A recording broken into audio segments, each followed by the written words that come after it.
बिस्मिल्लाहिर्रहमानिर्रहीम। अस्सलामु अलैकुम वरहमतुल्लाहि वबरकातुहू।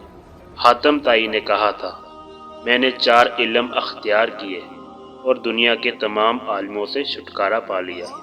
किसी ने पूछा, वो 4 इल्म कौन कौन से हैं?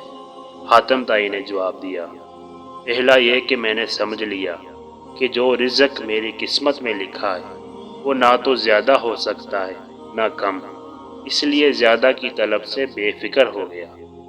दूसरा ये कि अल्लाह का दिया हुआ जो हक मुझ पर है वो मेरे सिवा कोई दूसरा अदा नहीं कर सकता, इसलिए मैं उसकी अदायगी में मशगूल हो गया।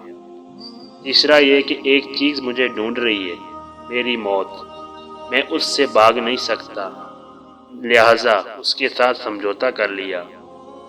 चौथा ये कि मेरा अल्लाह मुझसे बाखबर रहता है, चनाचा मैंने उससे शर्म रखी है और बुरे कामों से हाथ उठा लिया। ये 4 इल्म ज़िंदगी के लिए असूल और ऐसी मुश्किल रहा है कि जिसने इन्हें अपना लिया, ज़िंदगी उसके लिए इतनी आसान और मुतमिन हो जाएगी, दुनिया में किसी ने सोचा भी नहीं होगा।